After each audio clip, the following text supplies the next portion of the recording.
Mais uma vez, olá a todos. A gente está aguardando enquanto os participantes estão se juntando a nós. Queria dar as boas-vindas em nome da Invest Hong Kong.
Bom, acho que agora a gente já pode começar. Eu queria oficialmente, então, dar boas-vindas a todos e abrir o nosso webinar Hong Kong Central de Compras Internacional. Meu nome é Thiago Silveira, eu sou o Head da Invest Hong Kong no Brasil e queria começar agradecendo aos nossos parceiros KPMG, Câmara de Comércio Portugal-Hong Kong, Tagus Ásia e MDME Lawyers por estarem junto com a gente aqui hoje. Obrigado a todos vocês. Essa é uma iniciativa da Invest Hong Kong que envolve 3 escritórios nossos. Na verdade, a gente tem pessoas aqui hoje em 3 time zones diferentes, Brasil, Europa e Hong Kong. Queria começar falando para vocês sobre a tradução. A gente tem tradução simultânea, inglês, português, disponível aqui na plataforma do Zoom. Então, vocês estão vendo aí na tela como fazer a seleção do idioma no qual vocês querem ouvir as apresentações. Os apresentadores irão se alternar entre apresentações em português e apresentações em inglês. Então, por favor, utilizem dessa modalidade de tradução se precisarem. Antes da gente começar, eu queria falar um pouquinho da nossa agenda e também das regras aqui do nosso webinar de hoje. Então, a gente, em termos de conteúdo, a gente terá 4 apresentadores, começando com Angélica e Ângela, do nosso escritório da Invest Hong Kong, de Hong Kong, do nosso headquarters, passando por Anson Bailey, da KPMG, depois chegando ao Tirso Orlazábal, do MDME Advogados, e por fim com o Jiten Balabdas, da Tagus Ásia. Tá? Com relação às regras, ao final de cada uma dessas inserções, ao final de cada uma dessas palestras, a gente vai permitir que uma pergunta da audiência seja feita e respondida pelos palestrantes. Tá? Para vocês fazerem isso, só clicar o link aí do levantar a mão, né, da mãozinha aí do Zoom. Mas ao final das 4 apresentações, nós teremos um Q&A com as perguntas restantes e onde todos os palestrantes vão estar de volta com as câmeras abertas para responderem as perguntas. A duração desse webinar hoje é de 1h30 e a gravação, tanto a gravação do webinar quanto o PDF das apresentações, vocês vão estar recebendo na sequência pelos e-mails pelos quais vocês se registraram. Podemos seguir, então, para o primeiro slide. Eu vou fazer uma breve apresentação do que é a Invest Hong Kong.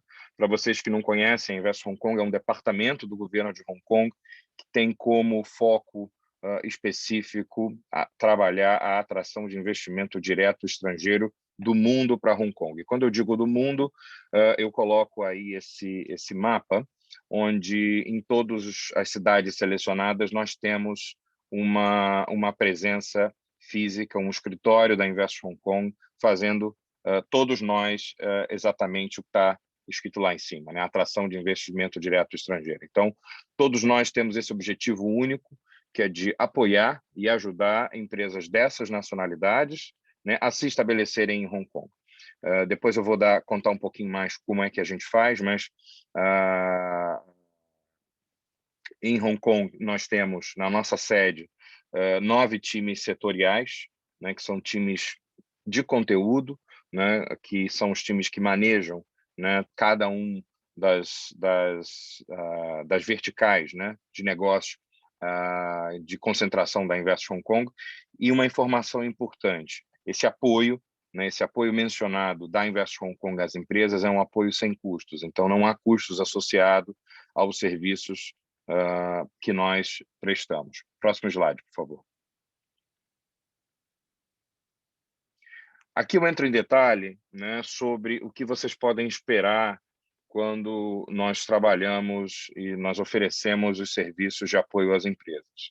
Tá? Aqui temos os times setoriais, que a gente separa de alguma maneira em 3 grandes grupos, que são grupos que a gente chama das nossas indústrias, né? Pillar Industries, as indústrias legadas, né, de Hong Kong, são times que englobam, né, a parte de serviços profissionais e de negócios, financial services e transporte e indústria.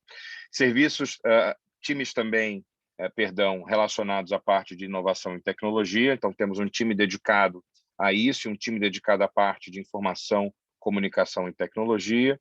E, por fim, o grupo de lifestyle e creative, onde, de alguma maneira, se insere aqui os experts Angélica e Ângela, que vocês vão ouvir daqui a pouco, que são os times que olham para as verticais de bens de consumo, turismo e hospitalidade e indústrias criativas. Então, de uma maneira matricial, né, os 30 escritórios no mundo, com os 9 times setoriais, a gente apoia de uma maneira customizada cada projeto de empresa que chega até nós, com o objetivo de investir em Hong Kong. Tá? Podemos passar para o próximo slide, por favor? E como é que a gente faz isso, né? Como é que a gente efetivamente coloca, né, esse apoio à disposição da sua empresa? Eu coloquei aqui nesse slide 4 grandes fases, né, de apoio pelas quais todas as empresas passam, né? Primeiro, a fase de planejamento, que é aquele momento onde, né, a empresa tem um plano de internacionalização, mas esse plano ainda está no papel, né? Ele ainda está no âmbito de um business plan, de um business case. A empresa precisa de informações de mercado, informações né, do ecossistema de tecnologia, informações diversas, de custos, informações diversas, para que a empresa possa vir a tomar a decisão e bater o martelo sobre o seu plano de internacionalização. Uma vez que a empresa retorna a nós e fala, olha, Thiago, ou enfim, qualquer um dos escritórios, estamos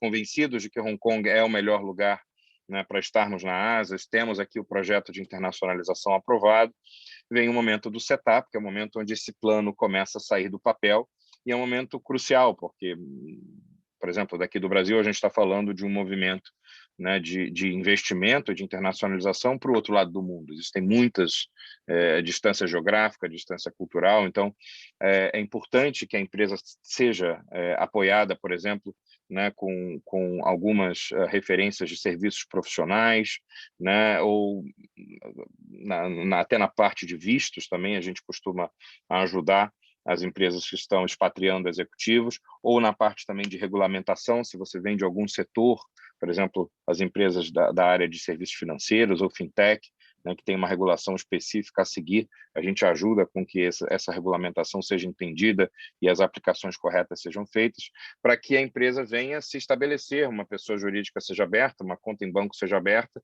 e essa empresa, de alguma maneira, se torne operacional da maneira mais rápida possível. Uma vez isso feito, existe o momento do lançamento, que é o momento onde, né, o empreendedor vai tocar o bumbo, bang the drum, né, onde aquela nova empresa está chegando na comunidade de negócios de Hong Kong, e a Invest Hong Kong provê apoio com serviços de marketing e PR, mas não para por aí. Quer dizer, uma vez que a empresa está operando, né, está aberta com seu time, licenças emitidas e tudo em funcionamento, os projetos mudam, as empresas têm necessidades de expandir e a Invest Hong Kong continua, nesse momento, do lado de cada um de vocês, oferecendo de novo mais apoio no planejamento, apoio no setup e no lançamento dessas novas linhas de negócio que venham a ser necessárias. Aqui estão dois exemplos, um de Portugal, o Fidzai, na área de cibersegurança, e Alpargatas e Havaianas, que imagino todos os brasileiros aqui venham a conhecer, que são empresas que recentemente nós apoiamos, abrindo seus escritórios centrais para a Ásia, a partir de Hong Kong, e que, de alguma maneira, foram bem-sucedidas e estão aí na Ásia trabalhando os seus clientes. Mais um slide, por favor.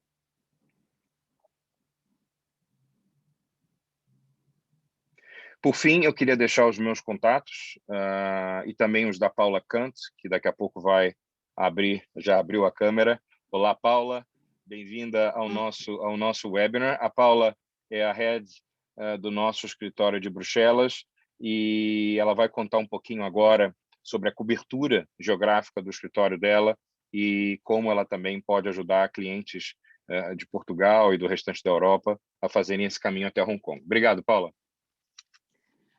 Obrigado, Tiago. Thank you, Tiago. Obrigado is one of the few words of Portuguese I speak. Very nice to have you in the audience. Thank you for joining. Like Tiago said, I'm the head of the Brussels office.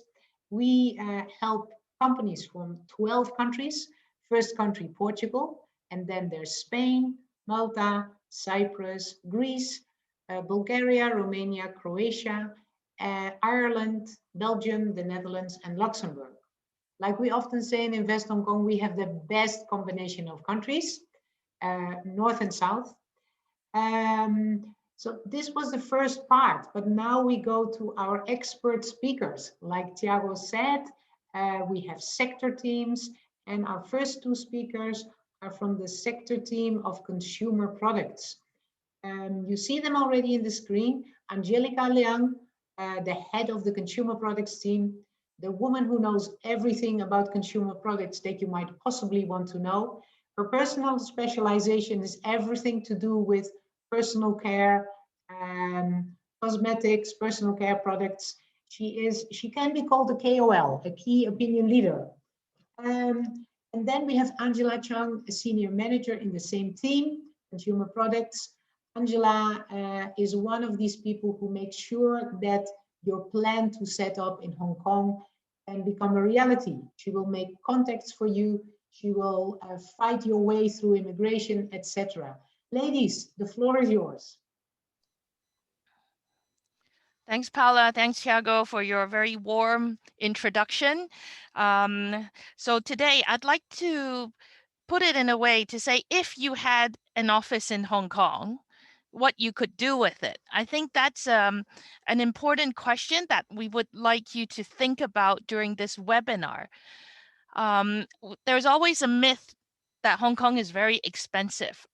I think this myth needs to be updated. In Hong Kong, the media always shows the most expensive district in Hong Kong. But for companies who are in sourcing, in e-commerce, there's a lot of choices. And hopefully, after our presentation, myself and Angela, you will get a good sense of what you can actually use Hong Kong for in a very practical way. And we will be giving some cost estimates of one of the largest cost item, which is rent. And we will be showing you practical ways of thinking how you can use an Hong Kong office. So if we have the first slide, please. Yep. So when you're choosing a location, it's very important to know who else is in the city or in the region. So the best things about being in Hong Kong is immediately you are in a city that you can do regional or international global business. So the number of companies with a head office overseas is over 9,000, and 1,500 of them are at the regional headquarter level. So that means in Hong Kong, we're really a business and international business hub. And also, Macau is very important for the Portuguese-speaking community. There are so many trade shows focused on Portuguese-speaking world, Portuguese-speaking goods. And Angela and myself have actually been to Macau several times to attend these trade shows. So especially if you are from Portugal, using government fundings from Portugal to Macau, and then using the two SAR, Special Administrative Regions of Macau and Hong Kong to build your Greater China and ASEAN strategy. Next slide. On this slide, we can see the major types of businesses that are choosing Hong Kong. And I'd like to bring your attention to the import, export, and wholesale retail trade. And many of them say they chose Hong Kong for the four reasons that you see on the favorable factors. And on the next slide, I will be showing some of how simple our simple taxes can be. So for this one, just to bring your attention to two important numbers. So personal tax rate is 15%. And that is capped. So even if you're a millionaire or billionaire taking a salary, you are still paying 15%. And as a corporate, for the first $2 million of profits, that is your revenue, and then after all your deductions, you will be paying 8.25% profits tax. And then above 2 million Hong Kong profits, you will be paying a flat rate of 16.5%. So these are very attractive and legal rates in Hong Kong. Next slide. So as a sourcing office, it's important to think about this China plus strategy. So many companies, many sourcing office still see mainland China as a very important location for hard goods, electronics, soft goods, and more for high tech, rapid prototyping. But then in order to diversify your supply chain, maybe to Bangladesh, Indonesia, Myanmar, so where would you be managing all these operations? So definitely Hong Kong is a very logical choice, firstly with our geographic location, and also for the ease of communication and infrastructure that you can pay your suppliers and ship goods or samples in and out from the region to Hong Kong. That is one of also an important reason why Hong Kong is good for sourcing hub. Next slide. So this one I will leave you to read after you have a chance to get our slides. It summarizes the reasons why you should be thinking about an office in Hong Kong. And the next slide, we're going to be showing a map. And this shows the flow of goods. So it's the flow of products, not the flow of people. So noting that the southern area of China, the Greater Bay Area, previously known Pearl River Delta, is one of the factories of the world, you can see how many corridors and routes that these products can move from your factory through Hong Kong and then internationally back to your markets, and even using Hong Kong for pick, pack, redistribution, maybe pack things to a store level and then send out goods from Hong Kong directly to your retail stores. So that's another way to creatively use logistics in Hong Kong. And then on the last slide, when Paula and I was in Portugal earlier a couple years back, we wanted to tell many of you overseas the Greater Bay Area and what a huge population that we have, just 1 hour travel time from Hong Kong. And you can on this chart see the population and also the GDP. So it's not only for sourcing anymore. This region is a very vibrant consumer market. And Hong Kong and Macau are also very good locations where you can think about having a retail store to reach out to this on the doorstep 72 million population. So I'd like to pass the time to my colleague Angela to explain some market entry models and to give you a cost estimate of some budgeting needs for Hong Kong. Okay, Angela, please. Thank you, Angelica. Good morning, everyone. So after hearing Angelica sharing, maybe you will think, how do I go to Hong Kong? So it's my pleasure to share with you a few market entry models for your understanding and planning in Hong Kong. Each of these entry models has its own particular characteristics, which we are going to analyze them here one by one. So the first model, which I want to talk about, is the direct entry model. Because of the ease of doing business in Hong Kong, many companies have adopted this model as their strategy to expand their operation in the region. Overseas company can set up a Hong Kong operation and become the director of the company. Through this model, company can recruit local staff and have the full control over the Hong Kong operation, which includes direct control over suppliers, raw materials, shipment, etc. Having a team on the ground enables the company to respond quickly to changes in the market and to maintain a strong relationship with suppliers and customers. In Hong Kong, many sourcing companies are located in second central business districts, such as Kowloon East, which is an area comprising of the former airport called Kai Tak Airport. And I will explain more about Kowloon East in my next slide. And in the slide, you can see we also have some information about the pricing and the size of these direct entry model. So next slide, please. So as mentioned earlier, Kowloon East is poised to become the second core business district of Hong Kong to complement the traditional CBD in Central. We have a map here of Kowloon East where we have identified a cluster of sourcing companies from sportswear, fashion, lifestyle, and packaging industries such as Alpargatas, Metro Sourcing, New Balance, Avery Dennison, just to name a few. All these companies have used Hong Kong as the base for their sourcing activities in the region. Next slide, please. Next slide, please. We have just mentioned Alpargatas in our last slide. Alpargatas is a renowned Brazilian company which has created a flip-flop scandal brand called Havaianas. In 2018, Alpargatas has chosen Hong Kong as its regional hub to lead its China business and Asia-Pacific distributors. The function of the Hong Kong office aims to provide support to distributors and to expand its model and multi-brand presence through online sales. And to support this function, The companies has recruited both operations and supply chain teams in Hong Kong to look after its logistic and supply chain activities from Brazil to Asia Pacific. Next slide, please.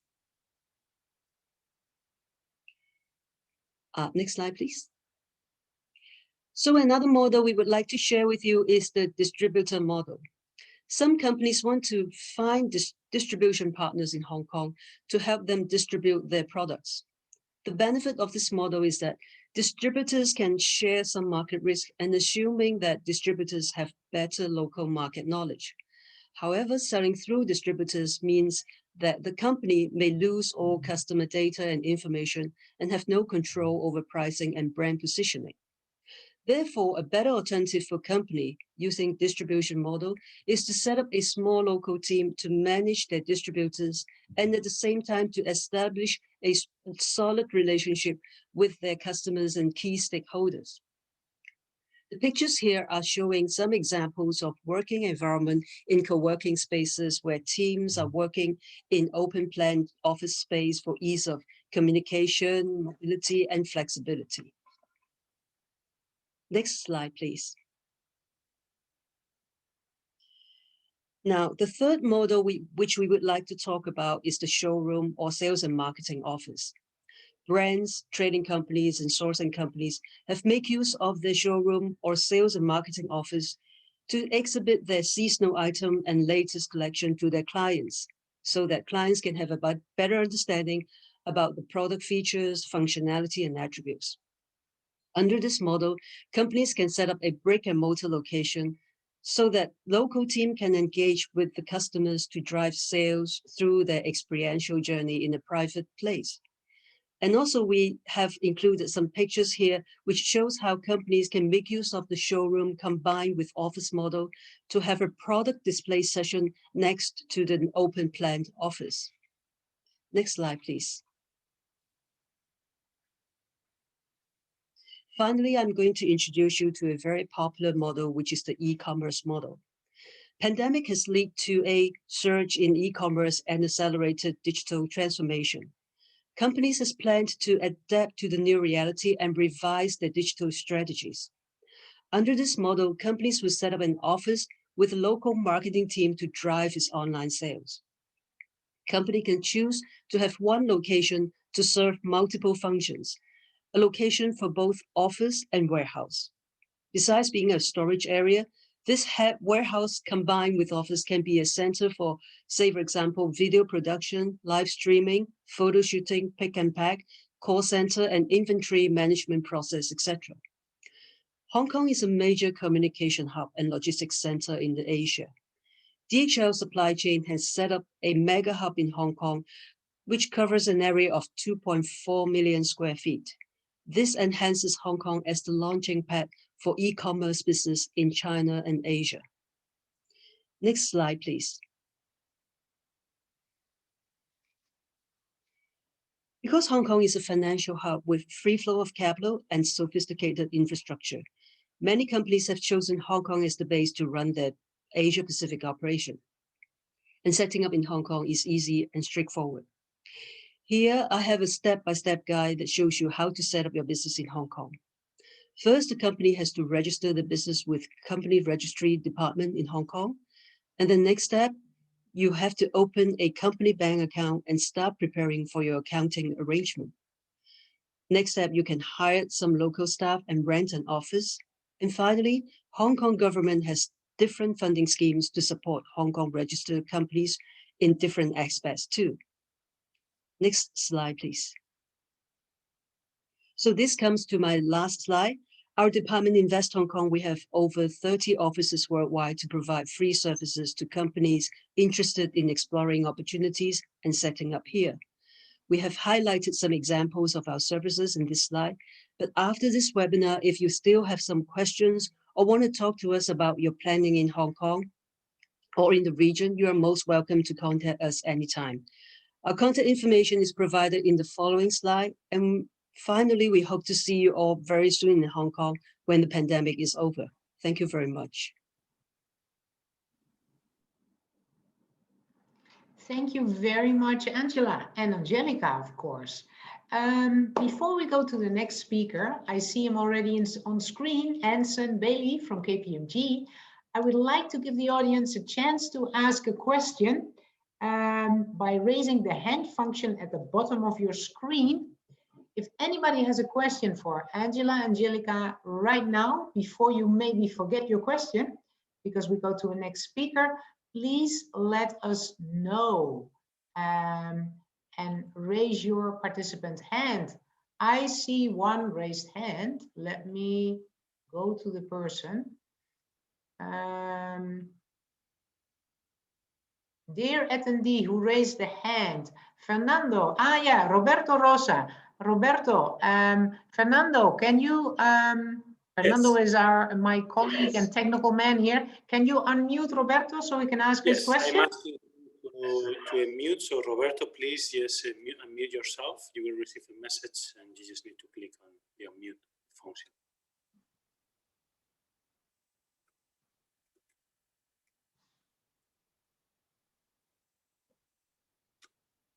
Roberto, can you unmute yourself and ask your question?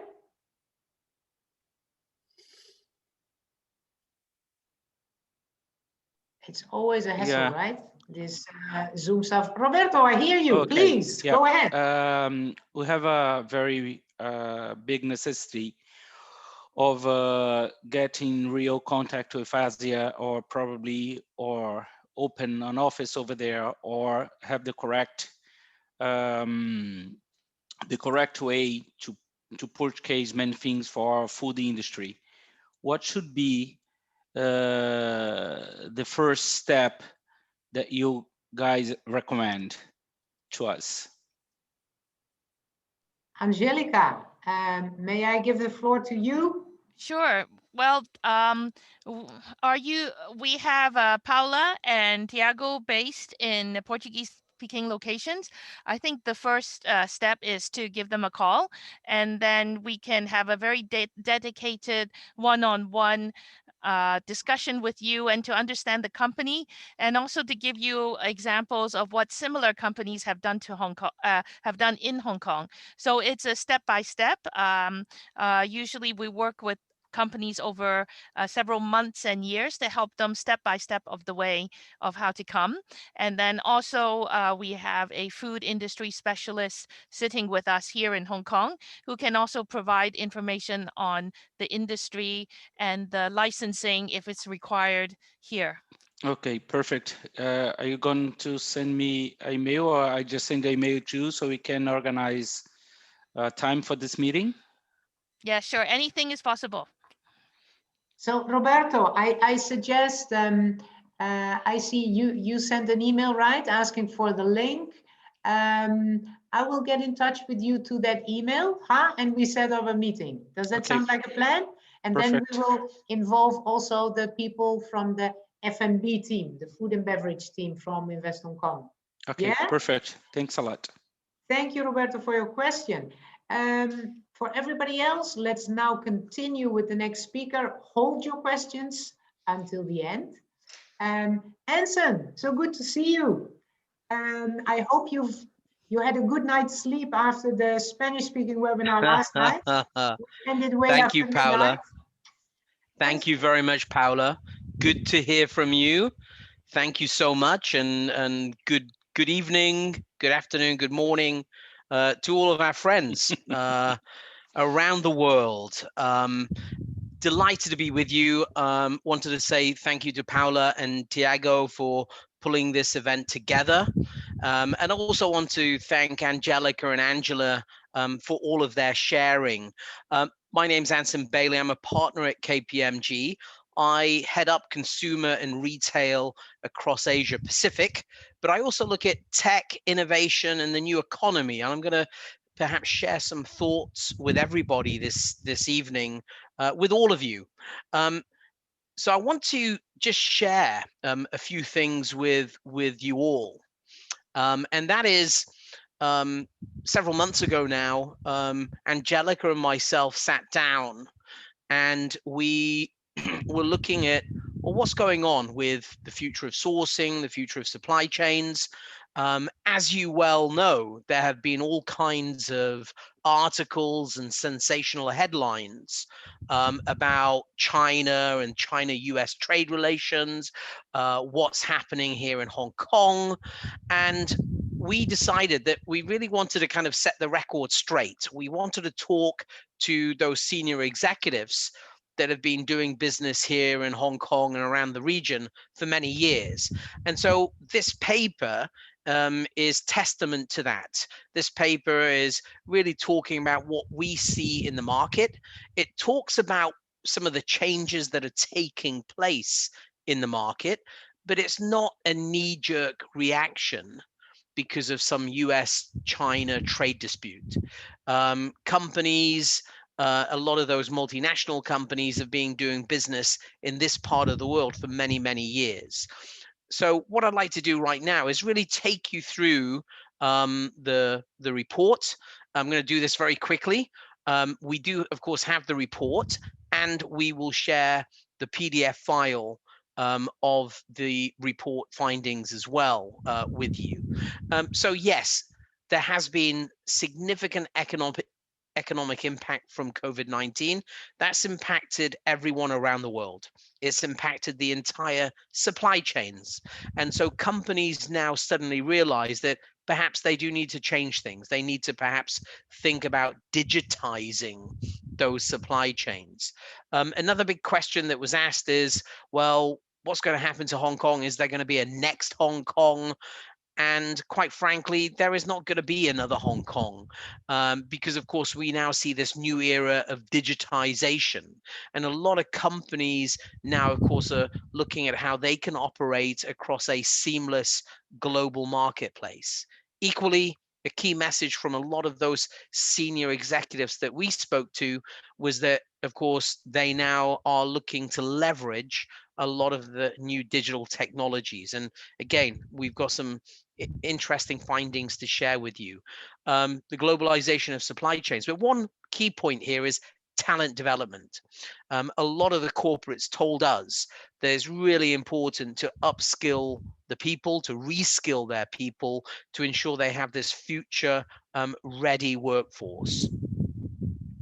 Equally, when we were looking in more detail, we coined this phrase of a global digital supply chain services hub. And we felt that Hong Kong is really transforming into this new global digital supply chain services hub.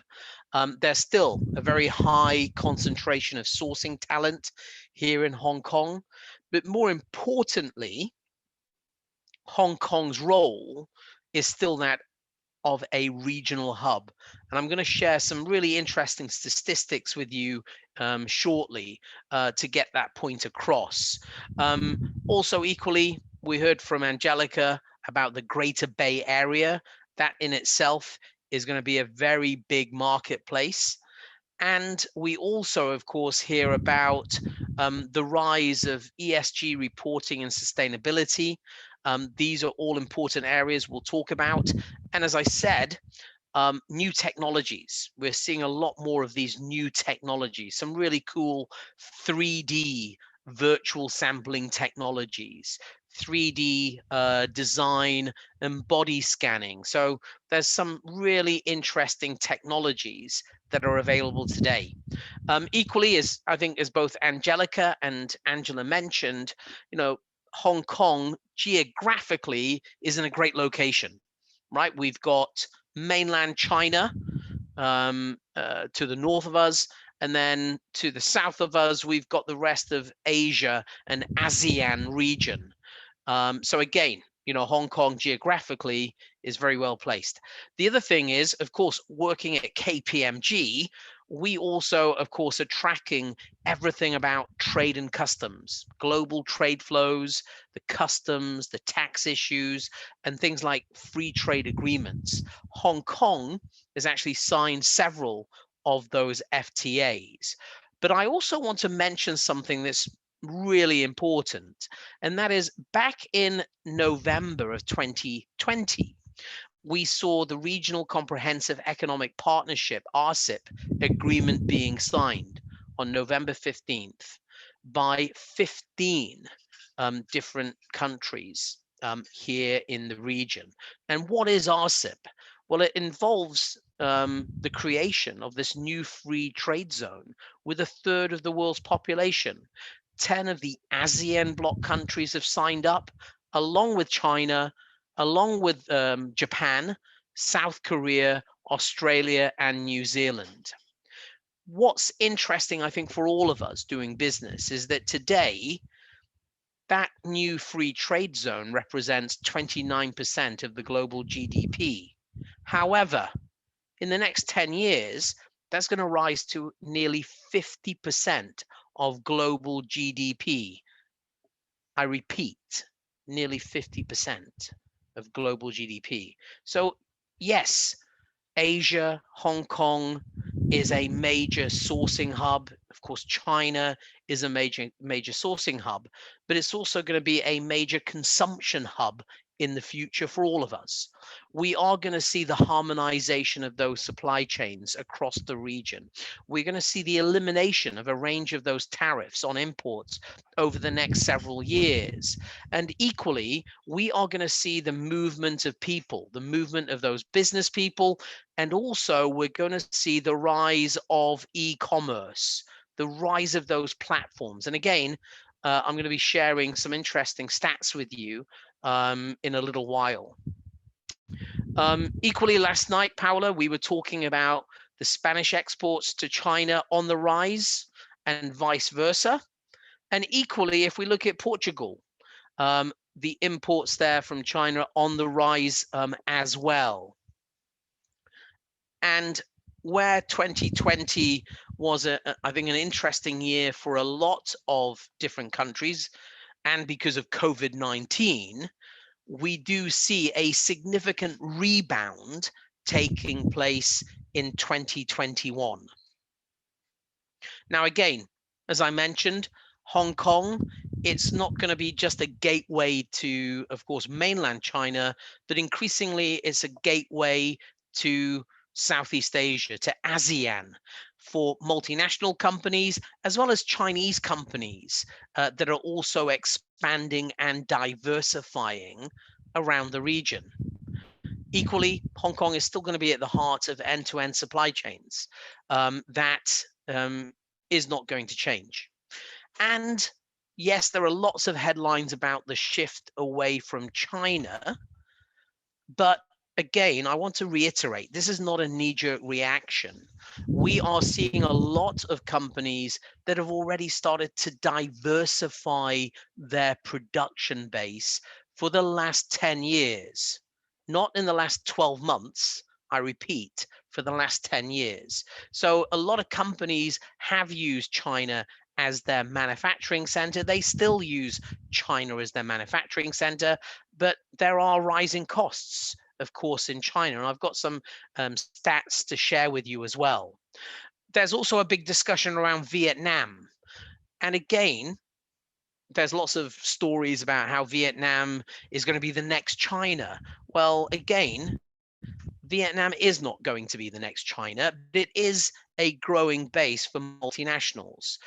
It is fair to say that Vietnam has benefited from the diversification of those multinationals from around, that are looking at growing their manufacturing base around the region. Equally, we've seen a change in global export market shares. You can see here that Vietnam has benefited significantly, but also places like Mexico, Malaysia in some cases. And this is another interesting slide just to share with you, a monthly minimum wage comparison. Again, in China in the last decade, those wages have been increasing year on year. So of course, a lot of companies are looking at, okay, we need to diversify our manufacturing base. We need to look at, perhaps we need to look at Bangladesh. They have relatively lower minimum wages. Equally, Vietnam, and perhaps other locations around the region. So again, this is something that we're also looking at, and a lot of those multinational players are looking at. So Asia is starting to scale up. I always use the analogy that China is like the 300-pound gorilla in terms of manufacturing. And it still is, but perhaps it's not 300 pounds, maybe it's 280 pounds. And of course, as we see around the region, we do see the exports growing. And if you look at the map here, you can see Hong Kong right there in the middle of everything. So again, geographically, Hong Kong is very well placed. Now, again, we've been looking at these different markets, and Vietnam and Bangladesh show the highest growth in production for the next 10 years. And it's interesting because if you look at the USA imports, Vietnam is on an upward trajectory. And if you look at the EU imports, then you can see that Bangladesh is going to be a significant market. So if we look at the emerging sourcing markets in Asia, absolutely Vietnam is leading the charge, but you've also got India, Indonesia, Bangladesh, Malaysia, Thailand, Cambodia. And again, we are seeing future global manufacturing. It is diversifying, but a large percentage of it will still be here in Asia. It will still be across Southeast Asia and ASEAN. It will still be across South Asia. And again, Hong Kong, I think, is ideally placed to have your sourcing operations. And equally, as we heard from Angela, you've got world-class logistics and infrastructure, here in the region. We spoke to a lot of those CEOs and C-level executives about their thoughts. People like Christophe Roussel over at Gap, Anne-Laure Decours, the chief sourcing officer at Puma, and they have no intentions to move away from Hong Kong. Yes, they are diversifying their base. So people like Anne-Laure Decours, she's a big fan of Bangladesh, but her global sourcing team sits here in Hong Kong. Equally, a couple of sound bites. We heard from Angela about DHL's mega logistics center. Mark Slade, the managing director of DHL Global Forwarding, talked about, there's a very strong compliance culture in Hong Kong. He's very optimistic that companies will continue to source and ship goods through Hong Kong. As a global air gateway, Hong Kong will continue to be the leader for the foreseeable future. So again, we were talking to these industry leaders for their point of view. I think it's fair to say we're going to see changes in the months and years ahead. But I just want to reiterate, that hasn't happened overnight. It hasn't happened in the last 12 months. This has been ongoing for the last several years, where companies are looking at production and logistics costs. They're looking at all those different trade agreements. They're looking at, process automation. They're looking, of course, at things like scaling up. Where are the best places? Who has the best infrastructure? Now, something else I just want to share with you very briefly is, again, I get to work with all the big corporates, all those big consumer and retail groups and the big consumer brands with the FMCG companies. But increasingly, I also look at those very cool startups. I look at those e-commerce and logistics tech companies, those companies that are doing some cool things in smart manufacturing and smart sourcing. And what we have seen in places like Hong Kong is a more diverse ecosystem emerging. And what we do see, of course, is a focus on things like tech and innovation. So places like Hong Kong now is supporting a lot of R&D, it's supporting a lot of IP, and the government is very much backing all of these different programs. And in fact, our KPMG team, our research team, and our strategy teams have been tracking all of those different funding all the different fundings and that government support to develop innovation and technology literally for the last 20 years. So again, this doesn't happen overnight. It takes time to grow and develop. The other thing I just want to mention to everybody is the cluster effect. This is interesting because, a lot of people say to me, oh, well, Hong Kong, it's not quite as innovative as Silicon Valley. And yet when we start to look at all of the innovation indexes, and this one is the Global Innovation Index for 2020, the interesting thing that we did see was that in #1 spot was Tokyo Bay. Silicon Valley was back in #5. And in #2, you had Hong Kong with Shenzhen, with Guangzhou. So again, if you bring together those cities across South China, across the Greater Bay Area, you add all of that IP and science and tech and innovation, then we are seeing a lot of potential, a lot of growth. Now, the other thing I just want to mention, if you've got some interesting ideas and if you're looking at developing a startup, we see some really cool locations. So just to share with you, in some of these locations in Hong Kong, Cyberport on the south side of Hong Kong Island, the Hong Kong Science and Technology Park up in the New Territories. And they are great examples where we see a lot of international startups.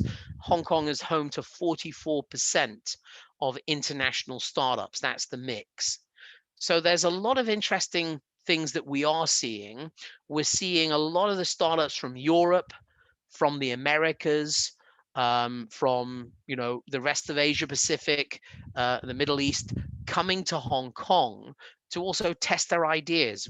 They really want to see how they can look at the proof of concepts, how can they prototype all of these different things. We've got an advanced manufacturing center, a brand new AMC that's also going to be coming into operation at the beginning of 2022. So there's a lot of things happening. Now, I also just very quickly want to share with you another interesting story, because I think I mentioned that I work with a lot of those traditional companies on one hand, and I also work with those startups on the other hand.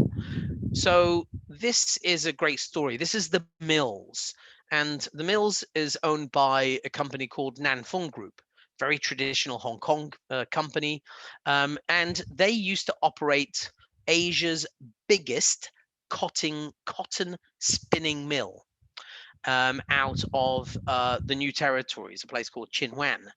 And this went, basically, they finished all of their production and cotton spinning back in the early 1980s. And of course, it then became derelict. It became a warehouse.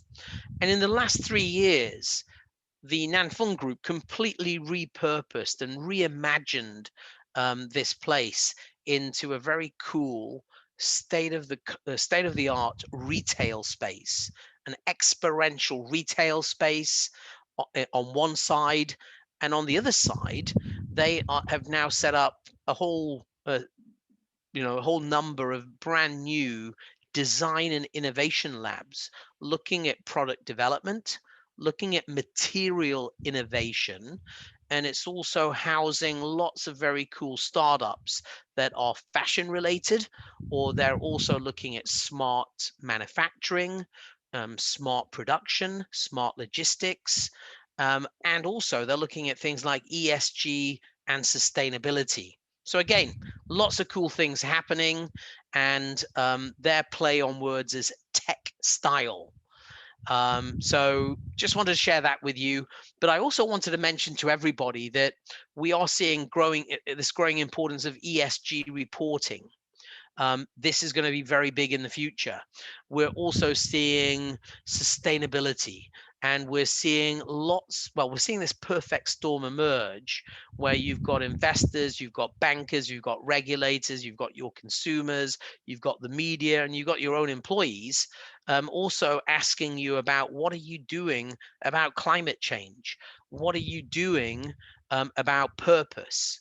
So these are all really hot things. Now, very briefly, and just spend the last 5 minutes just talking a little bit about consumers, because I feel this is really important. Sometimes there's a little bit of a disconnect between the manufacturing and the sourcing, as well as the end users, those consumers.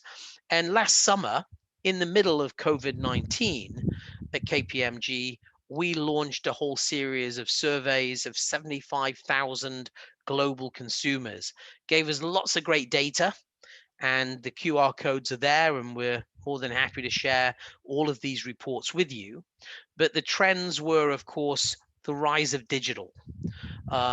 Yes, there was an economic impact, but also the consumers were very concerned about the brands. They were concerned about, what are you doing in terms of ethical sourcing, right? Are you walking the talk? We heard a lot of things around purpose. And of course, home was the new hub. Now, just to also highlight a point here with the next generation of consumers, how are we all going to compete in this mobile first world? And we see the rise of platforms.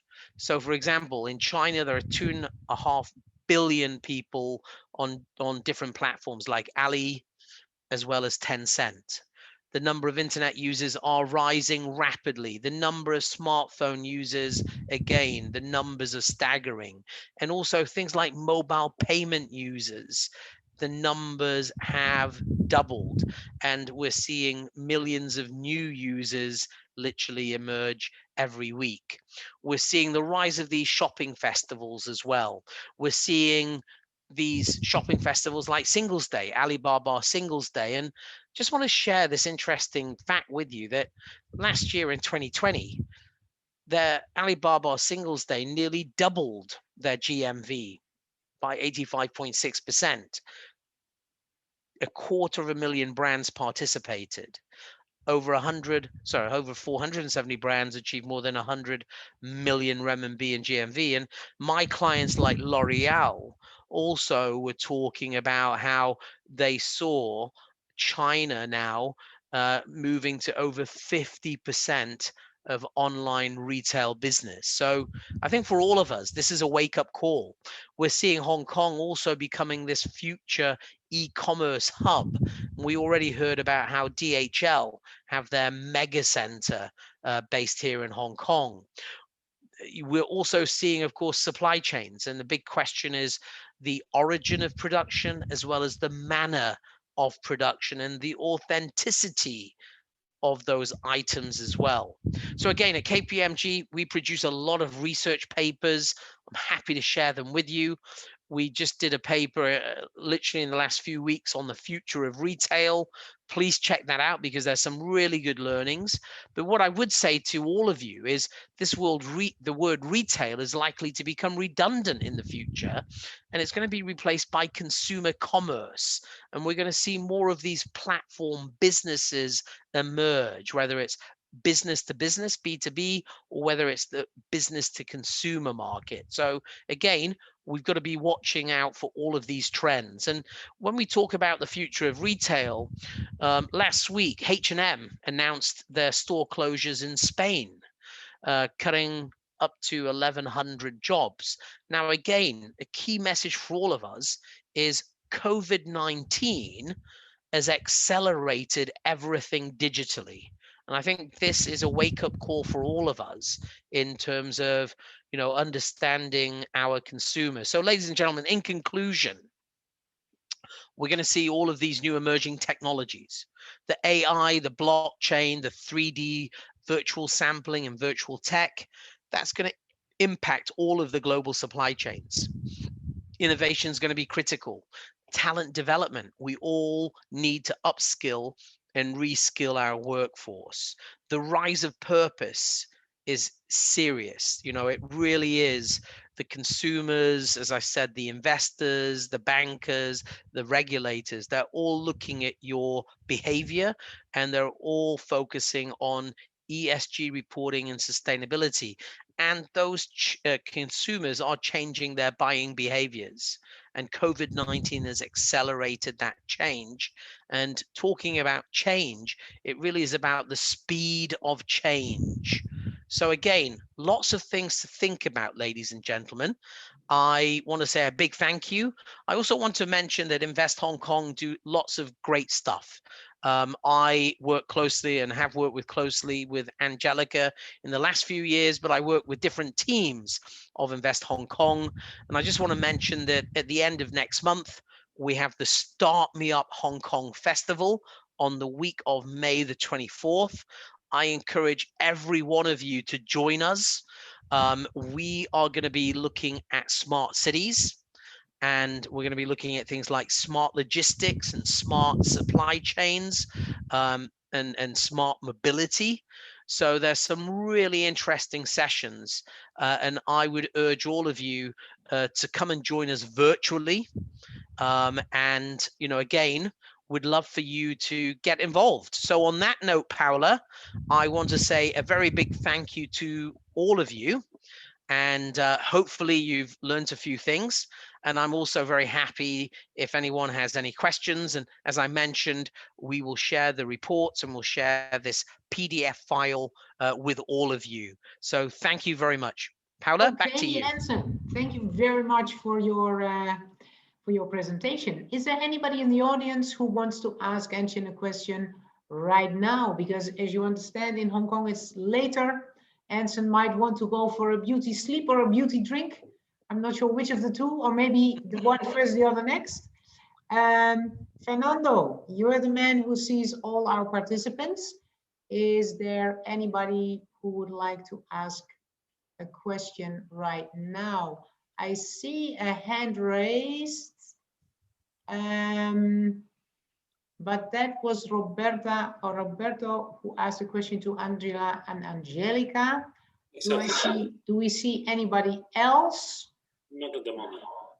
Not at the moment. Okay, Anson, then there's a question that has been triggering me. You told us that everything, a lot is going digital. We need to upskill people to be ready for this new world.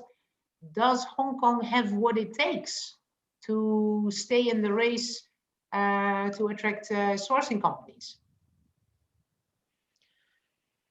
Paula, that's a great question.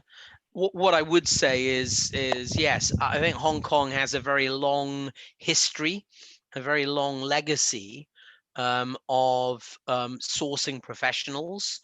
There are literally hundreds of thousands of workers in that field that have been involved in the manufacturing and the merchandising and the sourcing.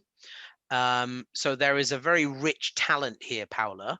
But at the same time, the point that I made at the end of the presentation about the rise of the startups and the rise of tech and innovation was to make that point that Hong Kong is also looking at becoming a center, not just for finance and trading, but Hong Kong has got a very clear plan that it's going to be a center for tech and innovation in the future.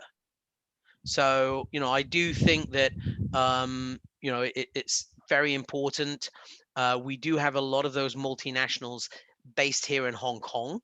And, you know, I think most of them still plan to be here. Some of that, of course, a number of them are already diversifying. They're perhaps moving a number of people. But I go back to the point, Paula, you have a very international business mindset here in Hong Kong. A very high degree of English. You know, my my Cantonese is pretty rubbish. But luckily, all of my colleagues understand me very, very well. So yeah, I was going to say, I think Hong Kong is still going to be this center, but it is changing. And as I mentioned, it's going to be this new digital supply chain services hub that is going to emerge, Paula. Okay, Anson, then thank you very much for again sacrificing a second evening to us. Thank you very much. And then now we go to the first of two testimonials that we have today. We have as our next speaker, Mr. Tirso Olathamo, of MDME Lawyers in Hong Kong since 2018. And we love to hear your experiences, both as a professional, Tirso, and as a new Hong Konger, so to speak. The floor is yours. Okay, thank you very much, Paula. I'm going to switch to Portuguese as requested by the organization. So, muito obrigado à organização pelo convite, que me foi interessado para estar aqui a falar hoje à noite, e também muito obrigado à audiência por nos estar a ouvir. Em jeito de introdução, se calhar passar o slide, podemos passar para o próximo slide. Em jeito de introdução, o meu nome é Tirso Olathamo, eu sou sócio da Sociedade de Advogados MDME Lawyers. MDME Lawyers é uma sociedade de advogados full service, com escritórios em Hong Kong, onde sou residente permanente, onde estou permanentemente, com escritórios em Macau e com escritórios em Portugal. Eu sou encarregue da prática de bancário e financeiro, onde também englobamos a parte de imobiliário, e como tal, diariamente intervenho em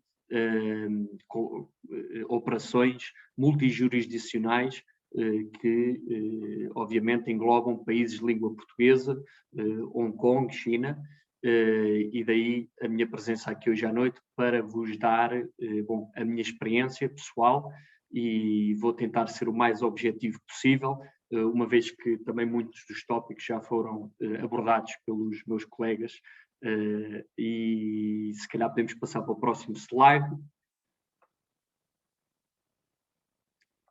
Para o próximo, aproveitei para juntar este com o outro, por isso se calhar podemos passar já para o próximo. A minha apresentação é dividida em três partes. A primeira é o ambiente de negócios em Hong Kong, o qual passamos já a ver. Hong Kong é...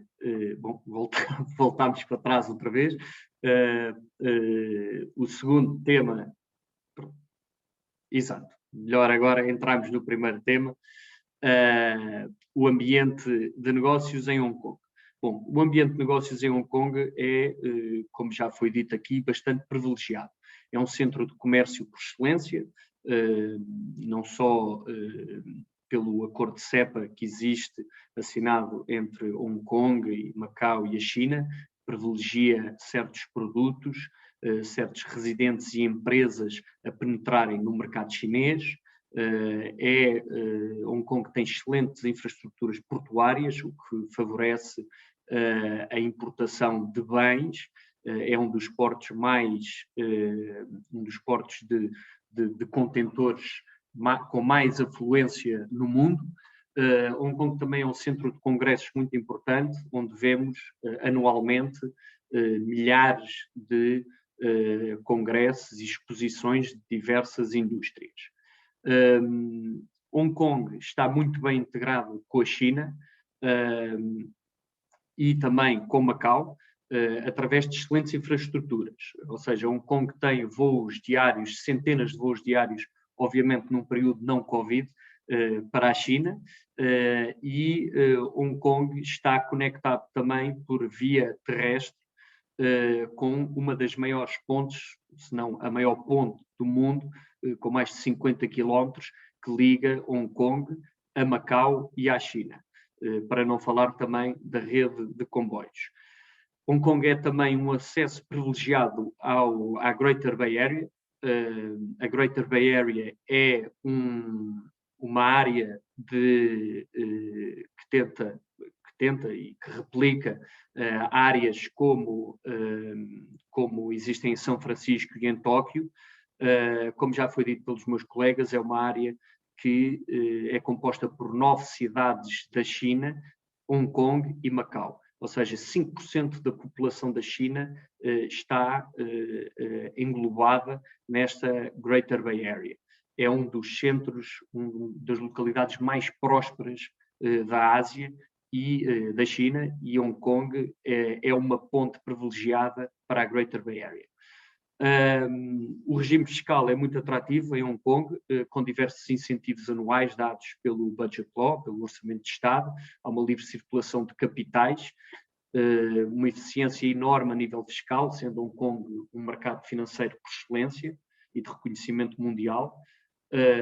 Há uma eficiente circulação de informação sobre o mercado, há liberdade de expressão e a informação circula livremente. E há também, aqui fazendo aponto ao mercado lusófonos, um interesse crescente no mercado português, nomeadamente no imobiliário. Passaria ao próximo slide.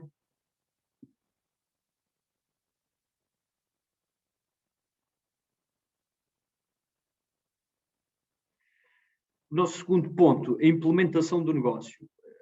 A implementação do negócio passará, num primeiro momento, por uma constituição de uma sociedade. A constituição de sociedades, de acordo com a minha experiência, que tenho bastante, com outras jurisdições, é um processo muito simplificado. Pode passar de uma submissão puramente online a uma submissão de papéis que, se tudo correr bem e for uma sociedade simples, normal, não durará mais de 4 dias a ser constituída. As obrigações anuais dessas sociedades são bastante simples, ou seja, os filings anuais com as finanças são processos bastante simplificados quando comparados com outras jurisdições. Passando ao próximo slide.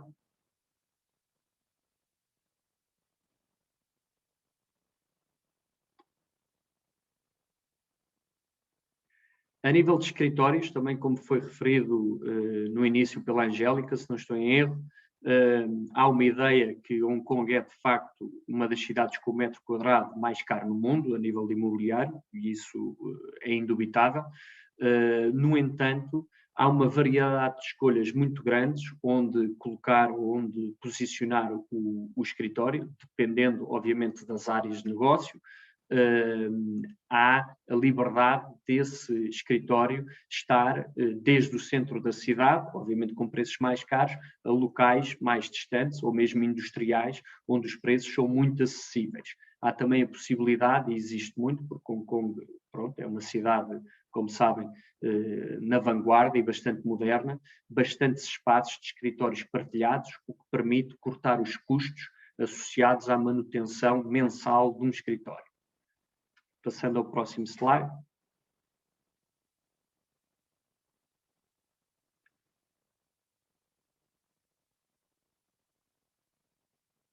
Temos aqui slides a rodar com alguma resistência. A nível dos trabalhadores, que é uma questão importantíssima para alguém que se queira implementar fora do seu país de origem, nomeadamente em Hong Kong. Os trabalhadores locais, os hongkongueses, oferecem uma pool de talento de elevadíssima qualidade, trabalhadores especializados, com excelentes níveis de inglês, o que permite uma integração a 100% para quem queira implementar o seu negócio em Hong Kong, contrariamente a outros países em que poderia haver uma barreira a nível de qualidade dos trabalhadores, ou mesmo pessoas que pensam que Hong Kong, por ser parte da China e por se falar primordialmente cantonense em Hong Kong, poderia haver uma barreira linguística, mas não. As pessoas e os trabalhadores em geral locais falam muito bem inglês e proporcionam um nível de integração excelente nessa perspectiva.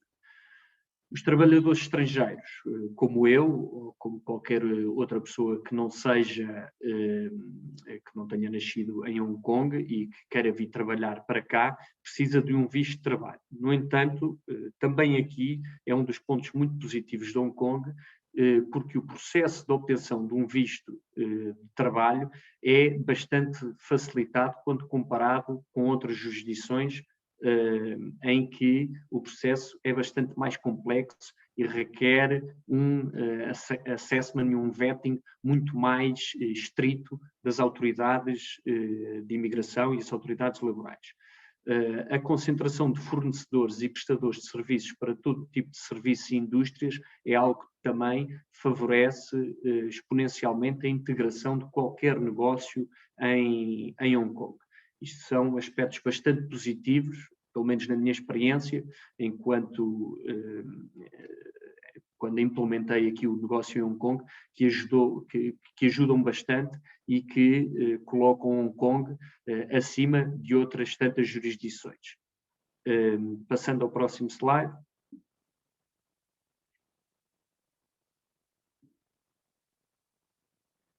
Como é que a MDME vos pode ajudar? Eu tentei ser o mais objetivo possível, tentei não apresentar aspectos técnicos nem legais, porque acho que também não é sede própria de o fazer, por isso tentei mostrar a minha experiência própria e o que é que Hong Kong tem de bom para vos dar.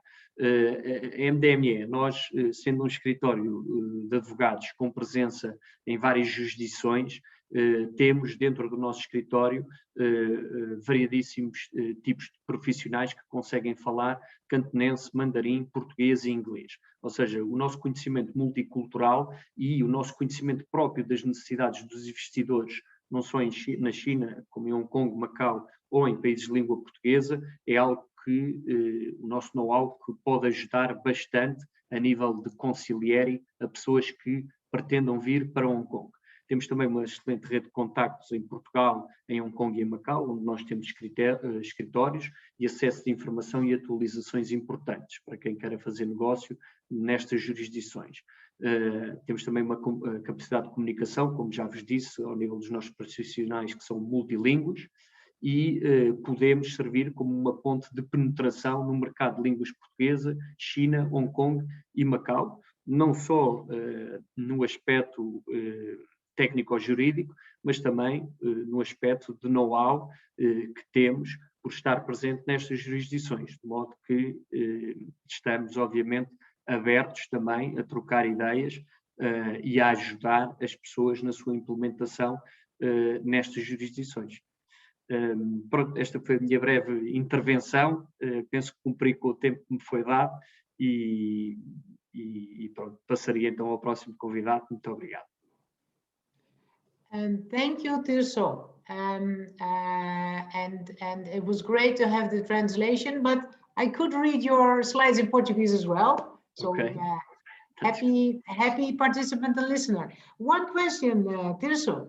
I know that you've been in Hong Kong since 2018. Anything what would be your key piece of advice for an entrepreneur that wants to start in Hong Kong?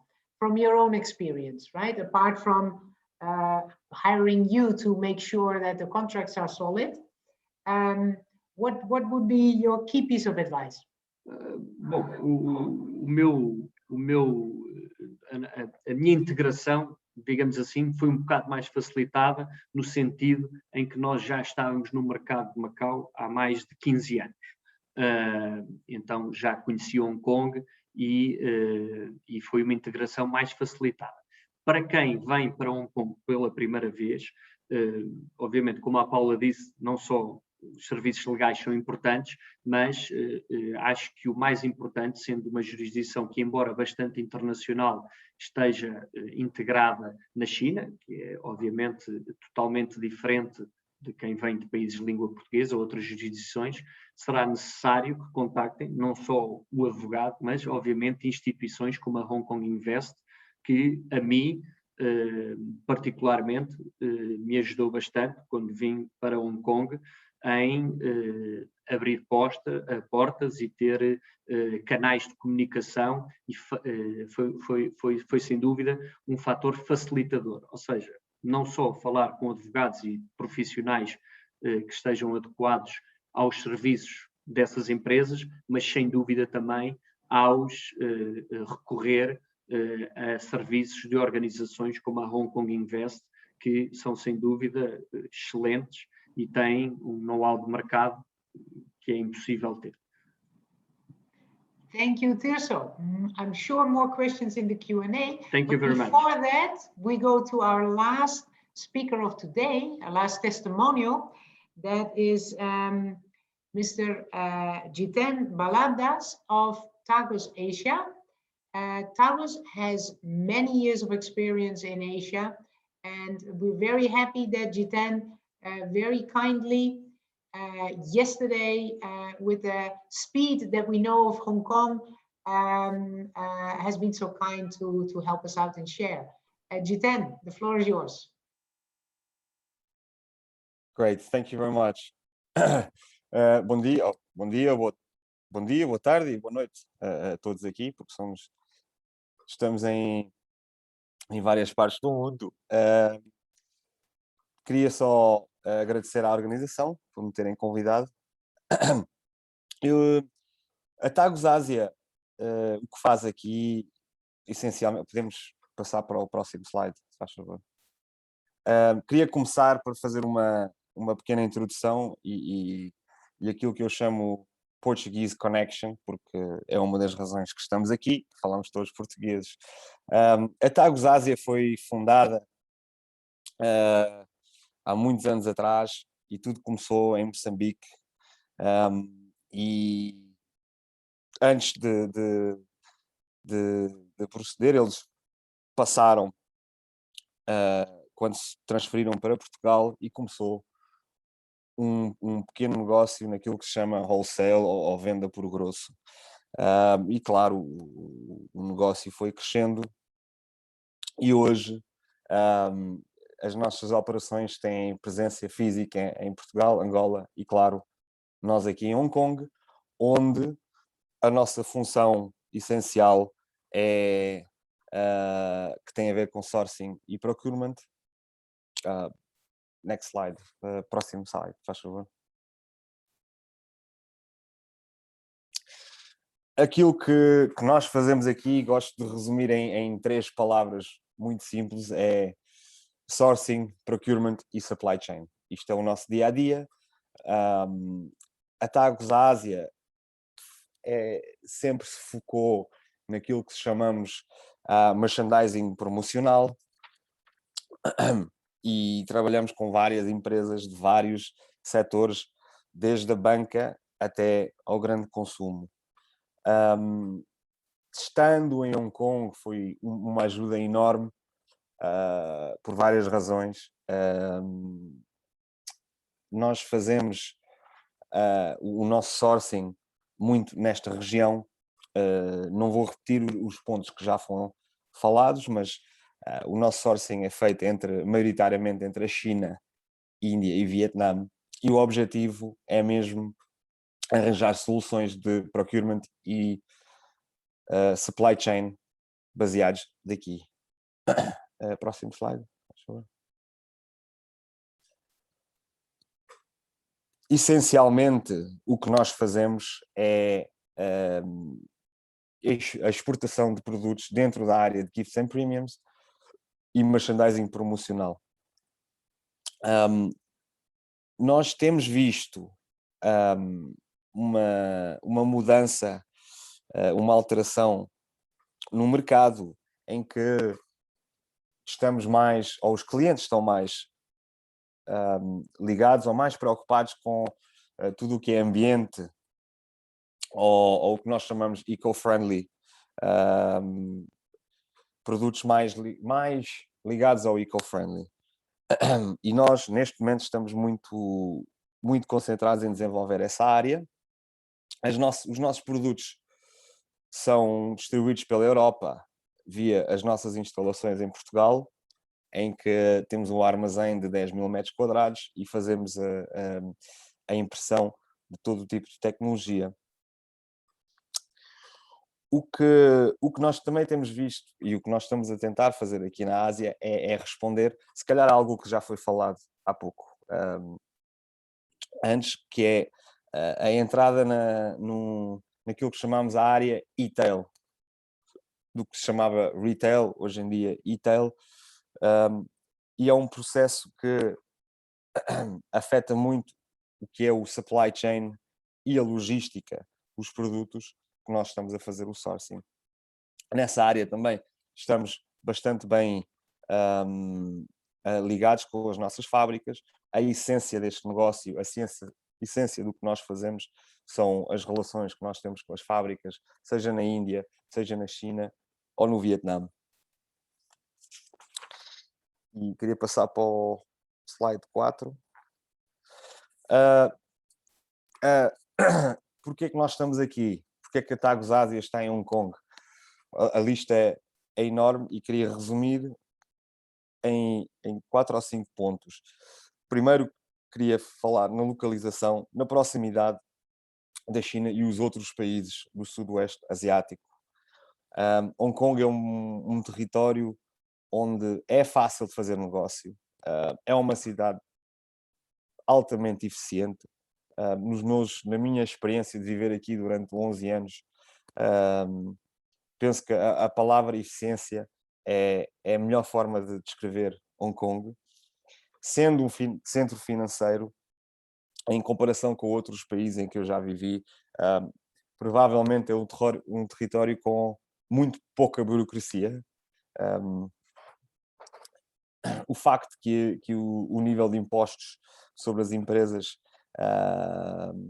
é significativamente mais baixo do que aquilo que nós já vimos em outros países, pelo menos em os países em que nós trabalhamos. Hong Kong é um território que inspira confiança, não só aos nossos clientes, mas também aos fornecedores e às pessoas com quem trabalhamos.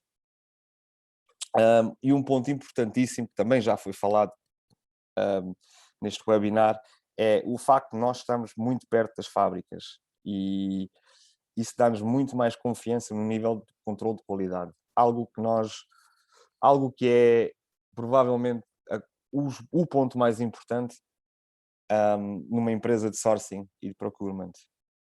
E claro, hoje em dia a presença física é importante, mesmo neste mundo virtual em que nós estamos, e sem também repetir o que já foi falado sobre o Greater Bay Area, que é provavelmente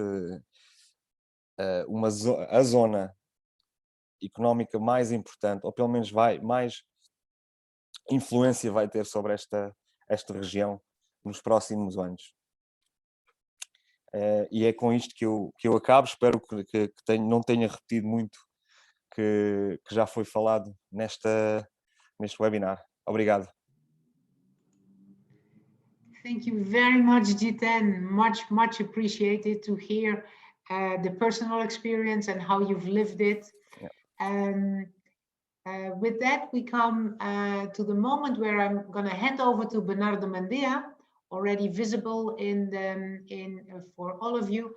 Bernardo is the president of the Portugal Hong Kong Chamber of Commerce and Industry, based in Portugal, but with huge experience in Hong Kong and mainland China. Bernardo, thank you for working with us on this webinar. And can I please give the floor to you to go to a final round of Q&A? Thank you, Paula. E aproveito por começar por agradecer ao Invest Hong Kong pela organização e por todo o trabalho que tiveram e também por todos os participantes, a KPMG, a MDME, a Tagus Ásia, sem os quais este evento não seria possível e que penso que está a ter utilidade para muitas pessoas. Também vejo aqui entre os assistentes alguns dos membros da nossa Câmara de Comércio.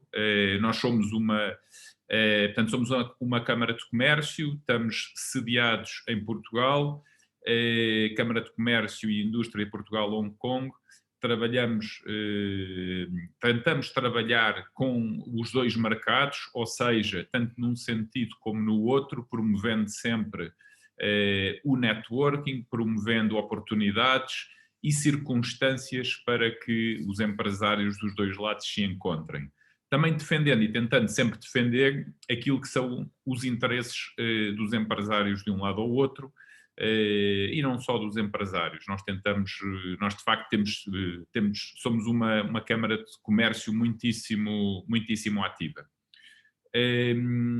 Quanto a questões e enquanto, para já nós atingimos o tempo certinho. Estamos neste momento, são 13h30 em Portugal, e, portanto, a hora não podia estar mais certa. Ainda assim, eu tenho aqui, e enquanto não aparece ninguém com questões, portanto, estejam à vontade para levantar a mão, caso tenham alguma questão. Já vi que, entretanto, já apareceu aqui alguém. Deixa eu ver. Cristiano. Muito bem, o Cristiano, se o Fernando puder deixar o... I already asked to mute to Cristiano. Yeah. Ok. E enquanto o Cristiano não aceita, há pouco o Roberto perguntou quando é que poderíamos visitar Hong Kong. Nós também temos insistido até através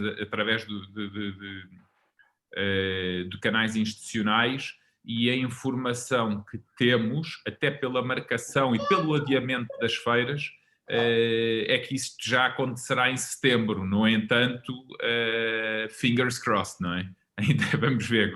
The novel channel is open. Ok, Roberto, por favor, diga a sua questão. Não, peço desculpa, Cristiano. Cristiano falando, boa tarde a todos aí em Portugal, aqui no Brasil é bom dia ainda. Eu tive a oportunidade de estar na China e em Hong Kong in Hong Kong in 2015, and then I looked for refractory bricks, and I'm working now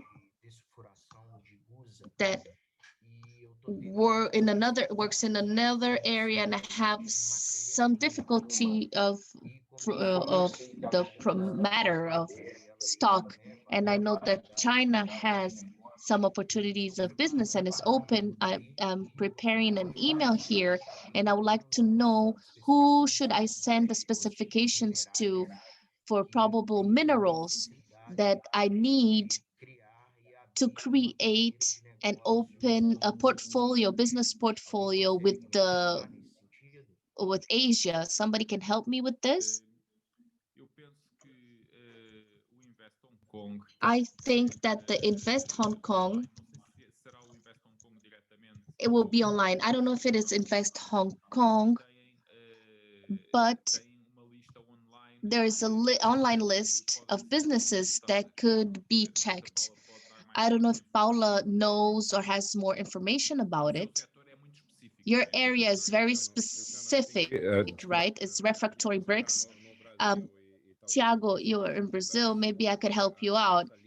I think that in this area that Bernardo is suggesting, we have a department, a brother department of Invest Hong Kong, to call it that way, that can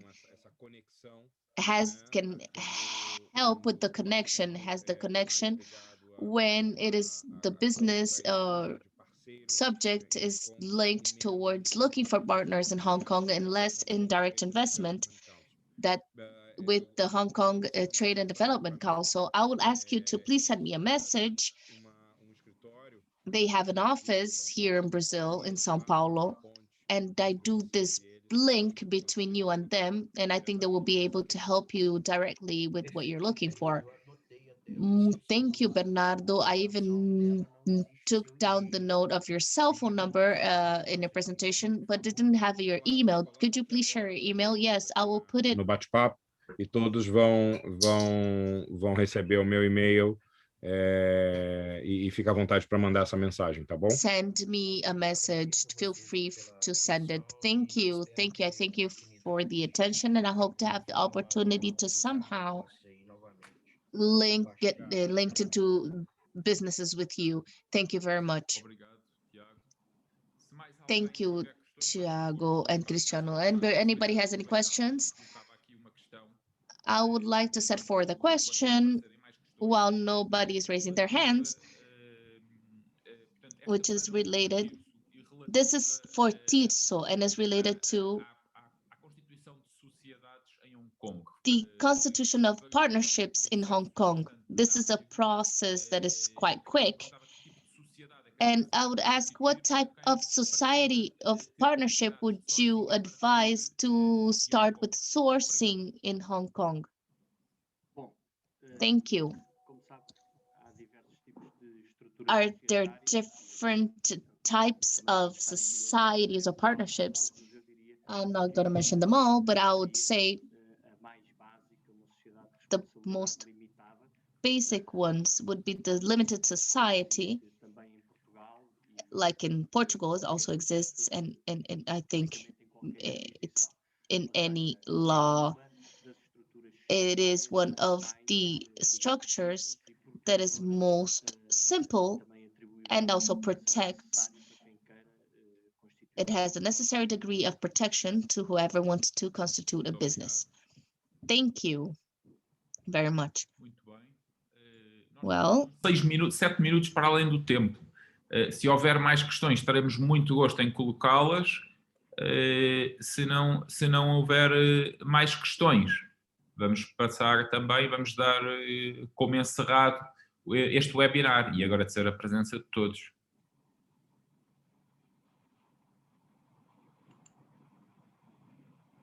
Bom, resta-me agradecer, chamar talvez a Paula que... Paula, are you there? We are going to close. Yes. Okay, very well. So if no comments and no questions from anyone, and since we already over, so and past time, so it's perfect. Completely. Thanks, thanks to all the participants. Thanks to Bernardo, Thiago, and certainly Jiten and Tirso, who were with us in their evening. And all the materials will be sent as we promised. Goodbye. Bye-bye. Thank you, goodbye.